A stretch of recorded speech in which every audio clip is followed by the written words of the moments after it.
Listen, have you ever watched a moth drawn to a flame? Such fragile devotion, this headlong rush towards its own undoing. We observe it with a detached pity, perhaps even a flicker of superiority. Foolish creature, we think, safe in our distance. But what if I told you we are not so different? What if the desires that consume us, that drive our relentless pursuits, are merely other forms of that same fatal attraction? Consider the ancient Vietnamese folklore of the Keda, the banyan tree, its roots reaching down like grasping claws, its canopy a deceptive haven. Legend whispers of spirits that dwell within its shade, spirits that lure travelers with promises of respite, only to drain their life force as they slumber beneath its deceptive embrace. It's a story told to children to warn them of trusting appearances, of the dangers that lurk in seemingly benevolent stillness. But I see a different truth woven into its rustling leaves, a truth about the nature of longing itself. We speak of love, of connection, as if they are sacred vessels, offering solace and completion. We chase after them with a fervor that borders on religious zeal. We believe that in the arms of another, in their gaze, in their acceptance, we will finally find ourselves. But what if this chase, this yearning, is not a pursuit of wholeness, but an unconscious flight from a void we dare not acknowledge? Think of the humid Saigon evenings, the air thick with the scent of jasmine and exhaust fumes, the distant drone of motorbikes like a restless beast. In that sultry atmosphere, desires bloom quickly and fade just as fast.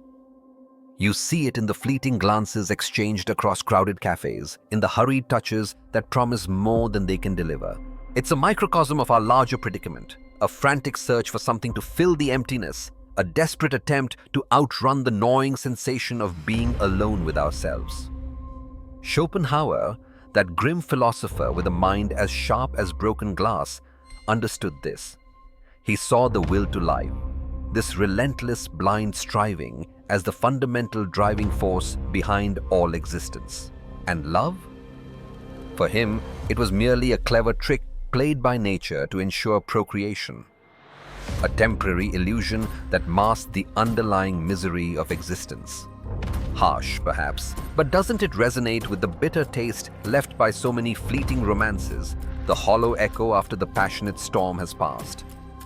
Modern psychology, even with its brightly lit laboratories and data-driven insights, seems to stumble upon similar shadows. Studies from 2023 and 2024, exploring attachment styles and relationship dynamics, reveal the patterns of attraction to partners who recreate familiar, often painful, emotional landscapes. The anxious heart seeks the aloof, the avoidant chases the clingy, a perverse dance dictated by unconscious needs rather than conscious desires. It's as though we are drawn to what wounds us, seeking a strange validation in the familiar ache. Consider the myth of Echo and Narcissus. Echo, cursed to only repeat the words of others, pines for the self-obsessed Narcissus, who can only fall in love with his own reflection. Their tragedy is often interpreted as a cautionary tale about unrequited love and vanity. But I see something deeper, a reflection of our own fragmented selves, yearning for a connection that remains forever, just out of reach. A dialogue that can never truly begin because we are either lost in the echoes of others or consumed by the shimmering mirage of our own making. And what of the pleasure-pain loop Schopenhauer so astutely observed? The thrill of the chase, the intoxicating highs of a new connection, followed by the inevitable lows, the anxieties, the disappointments. It's a cycle that can become addictive, a desperate craving for the fleeting dopamine rush, even if it means enduring prolonged suffering. It's like scratching an itch that only grows more insistent with each frantic swipe, a temporary relief that ultimately exacerbates the underlying irritation. Think about the stories we tell ourselves, the romantic comedies that end with the triumphant union of two souls, the fairy tales that promise happily ever after. They rarely show us the quiet desperation that can follow, the slow erosion of individuality, the subtle resentments that fester beneath the surface of domesticity. We are sold a dream, a carefully curated illusion that often crumbles under the weight of reality. So I ask you, listener, have you ever found yourself drawn to someone who consistently leaves you feeling less than? Someone whose approval you crave even as they withhold it? Have you ever mistaken the intensity of your own longing for the depth of connection? Perhaps the shadow of the prey is not cast by the one we pursue, but by the hollowness within us that fuels the chase.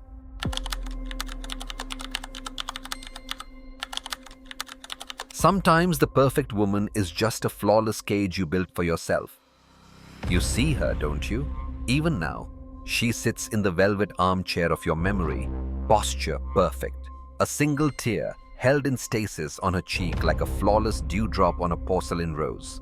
She is a masterpiece of contradictions, a creature of intoxicating chaos and impossible stillness. Her laughter, a cascade of silver bells that could shatter at any moment. Her silence, a depth that promised ancient wisdom or absolute vacancy, and you could never be sure which. You were addicted to the guessing. We have a myth for this, of course. Pygmalion, the sculptor who carves his ideal woman, Galatea, from ivory, so perfect he falls in love with her. He prays, and the goddess brings her to life. A happy ending, they tell us. But they never ask Galatea what it's like. To be born from a dream, to awaken with the cold, hard weight of another's fantasy already settled upon your shoulders. To know your first breath was drawn not for yourself, but to validate a man's lonely creation. What a terrifying genesis. This woman you chased, was she ever truly a person to you? Or was she your Galatea? A beautiful collection of traits you curated, a living mosaic of your needs. You loved her wildness because your own life felt suffocatingly dull. You loved her vulnerability because it made you feel powerful. You loved her elusiveness because the conquest felt like a purpose. She was never a partner. She was a project, an aesthetic experience. Kierkegaard would have recognized this instantly. He'd have called it the aesthetic stage of existence. A life lived in pursuit of the interesting, the beautiful, the poetic.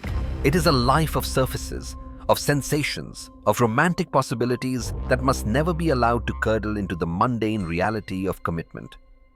The aesthete loves the idea of love more than the person. He is in love with the drama of his own feelings, and for that drama to play out, he needs a leading lady who is more symbol than substance. And what of her part in this grim theater? Do not absolve her so easily. She may have leaned into the role. In a world that so often reduces women to objects, sometimes the most effective survival strategy is to become the most exquisite object possible. She learned that her unpredictability was a currency, her moods a source of power. A smile offered at the right moment could bring you to your knees.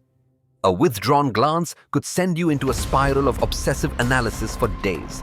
This is the pleasure-pain loop from her side of the stage. She pulls the strings, watches you dance, and perhaps, in the terrifying emptiness of being an ideal, it's the only way she can feel real. She becomes the conductor of your misery just to feel the vibration of the orchestra.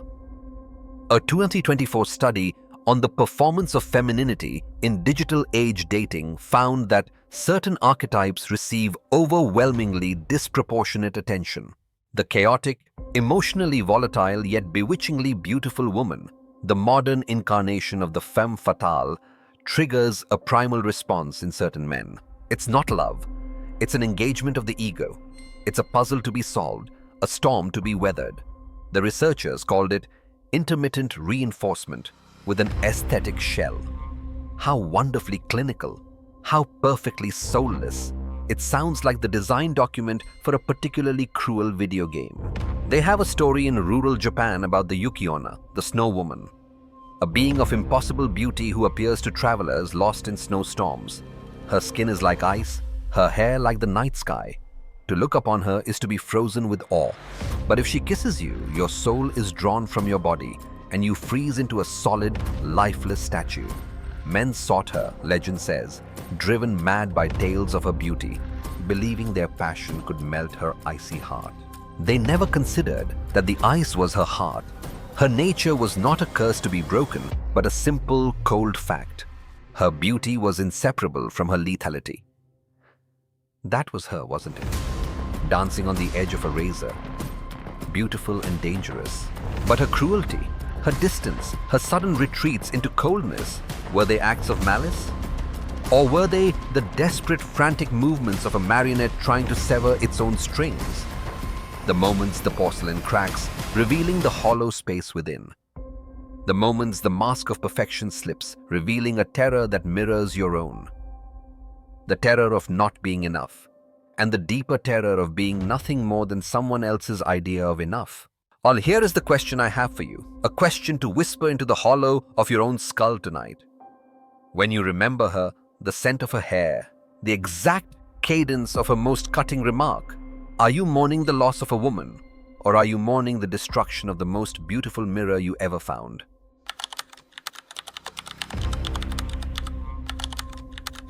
When the echoes of others fade, you finally hear the monster in the nave.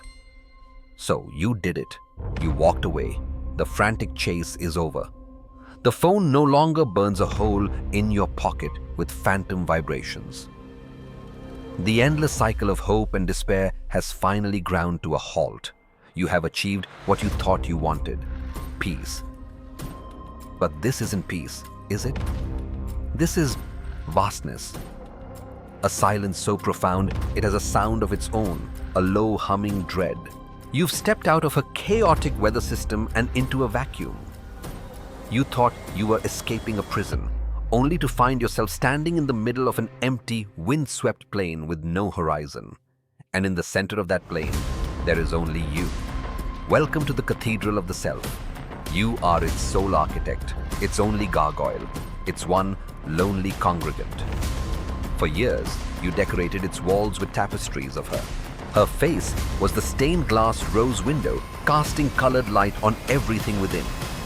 Her voice was the choir, its hymns of approval or condemnation echoing in the rafters. Your entire sense of self was outsourced, its value determined by the market of her attention. Now, the choir is silent. The window has been smashed out, leaving a gaping hole where the wind howls through. The pews are empty. This is the terror Nietzsche wrote of, not in his bombastic proclamations of the Übermensch, but in the shivering solitude of Zarathustra. To become who you are, you must first endure the death of who you thought you were. You must be willing to stand in the ruins of your own life and not flinch. He spoke of the abyss gazing back, but he failed to mention that the abyss has your face. In this echoing solitude, all the things you ran from come home to roost. Every insecurity, every weakness, every half-formed fear you successfully drowned out with the noise of your obsession now speaks in the stillness. Their voices are calm, patient, and utterly relentless. They sit in the front pew and simply watch you. The monster you thought you were chasing was always just a projection. The real Minotaur was never in her labyrinth. It was waiting for you in the center of your own. There's a strange, monastic quality to this suffering. Like an old Irish myth of the hermit monks who would set themselves adrift in a coracle without oars, letting God or the sea decide their fate. They called it a pilgrimage, a white martyrdom. They sought God in the great, terrifying emptiness of the ocean. You have been set adrift on the ocean of yourself, and you are discovering that your inner world is not the gentle, sunlit cove you imagined, but a place of jagged rocks, lightless trenches, and strange leviathan forms moving in the deep. This is the point where most men panic. They cannot bear the silence. They cannot stand the unflinching gaze of their own emptiness. And so they rush out. They find a new chase, a new distraction, a new warm body to fill the cold space beside them. They slap a new coat of paint on the cathedral walls, hang a new portrait in the window, and pretend the foundation isn't rotten. It is the most human and the most cowardly of responses. To flee from the self is the great universal addiction. But what if you stay? What if you force yourself to sit in the chilling silence? What if you learn to listen to the architecture of your own soul? At first, it is agony. The sheer scale of your own loneliness is a physical weight. But slowly, something shifts. You begin to notice the details, the way the light, even gray light, falls through the broken window, the immense strength in the cold stone pillars that have held up this whole structure, even as you neglected it. You realize that you built this place. It is yours. The monstrosity and the majesty, all of it. This is the first fragile hint of a terrible and exhilarating freedom. The realization that you are the sole authority here. You can demolish the whole cathedral and build a hut. You can learn to paint your own windows. You can even make peace with the monster in the nave, invite it for a drink, ask its name. Perhaps you'll find it's just a frightened, neglected part of yourself, starved for attention. So here is my challenge to you, delivered not as a dare, but as a quiet architectural blueprint. You claim you have found solitude, but are you truly inhabiting it? Or are you just hiding in an empty room, waiting for a new ghost? Tell me, what will you build with the stones of your own ruins?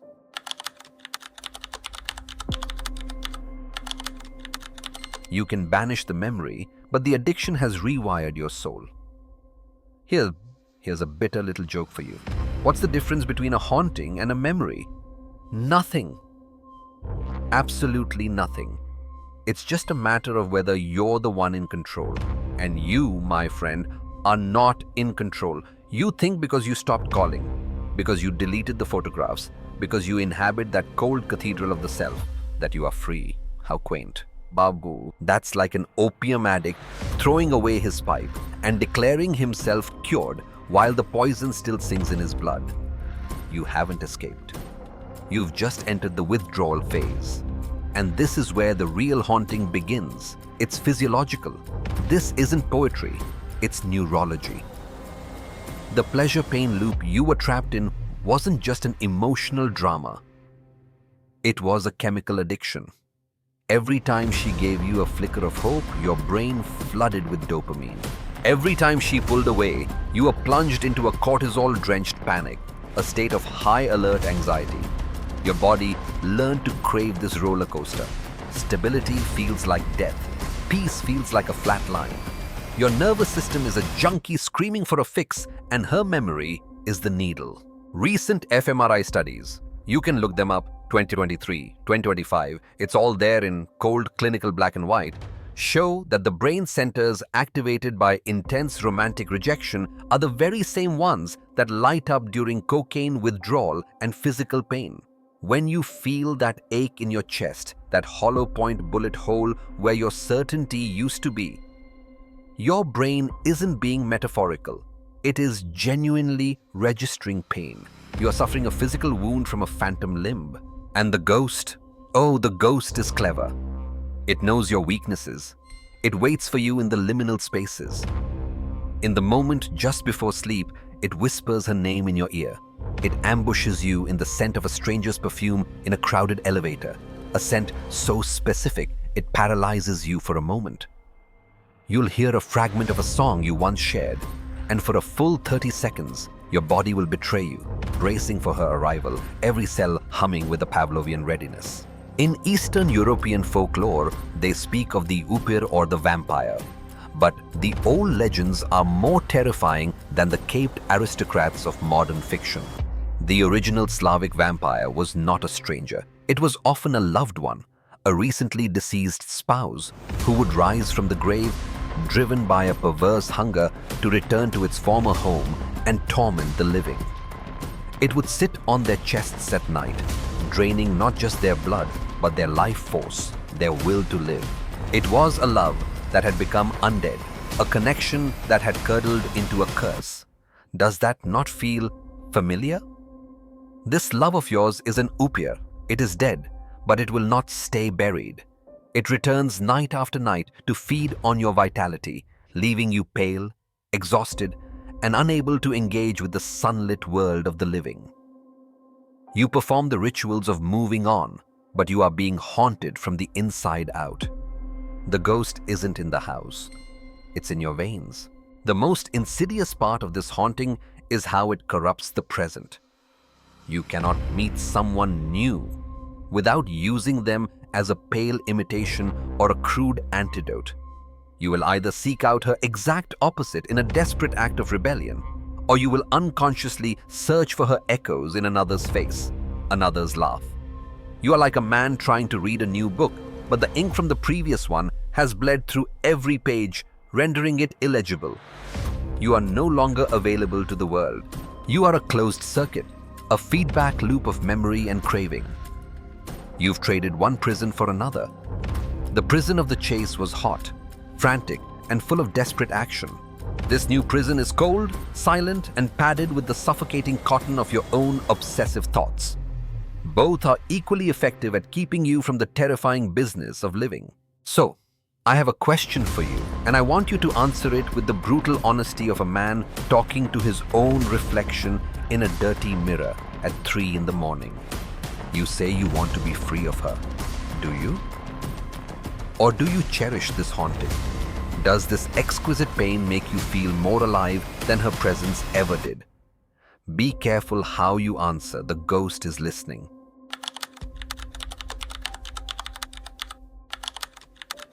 True freedom isn't found in a summer romance, but in surviving the cold clarity of your own winter.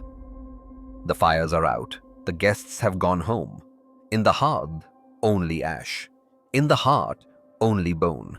There is an end to it, you know, to the haunting. But it is not the end you want. It is not the triumphant return of the sun, the blossoming of a new spring, the arrival of a new, better love. It is not victory. It is surrender. It comes quietly, not with a bang, but with a sigh. It arrives on a Tuesday afternoon when you're doing something profoundly mundane, washing the dishes, waiting for a bus, staring out the window at the rain. And you will realize, with a sudden, shocking stillness, that you have not thought of her for an entire hour. The ghost has not whispered. The junkie has not screamed. There is just silence. A clean, uncomplicated silence. And in that silence, you will feel a terror far greater than the one her memory ever inspired. It is the terror of absolute meaninglessness. All that drama, all that passion, all that exquisite, soul-defining agony, it meant nothing. It wasn't an epic tragedy. It was just a frantic, misspent burst of energy, a fever that finally broke. You weren't a tragic hero in a grand opera. You were a dog chasing a car, and the car just turned a corner and disappeared. Now you stand in the middle of the road, panting, foolish, with nowhere to go. This is the final truth, the one that lies beyond the chase, beyond the solitude, beyond the haunting. Schopenhauer saw it. He called it the denial of the will, the great, blind, striving, hungry force that drives us to chase, to desire, to procreate, to suffer. He believed that the only escape from the relentless wheel of pain was to starve this will, to stop wanting, not in a fit of pique, not as a strategy to win something back, but as a final, weary recognition of the futility of the game itself. This is the winter of the will. It is a season of the soul. All the vibrant, chaotic foliage of your passions has withered and fallen away, leaving the stark, honest architecture of the trees.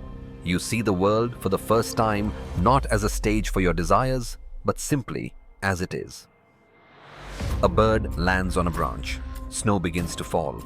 A cup of tea is warm in your hands.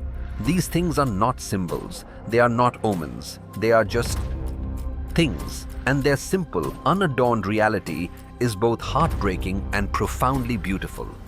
There is a Japanese concept, wabi-sabi, which is often poorly translated as imperfect beauty. It's deeper than that. It is a worldview centered on the acceptance of transience and imperfection. It is the beauty of things incomplete, impermanent, and unconventional.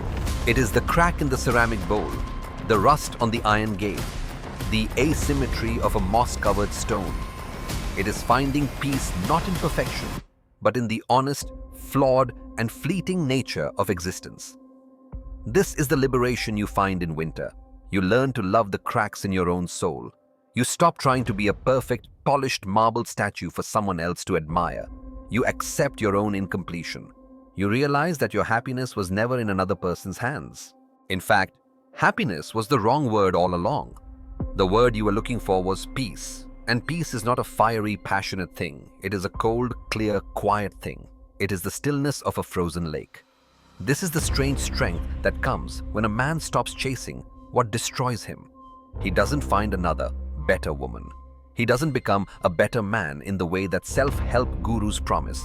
He simply stops. He stops needing the world to validate him.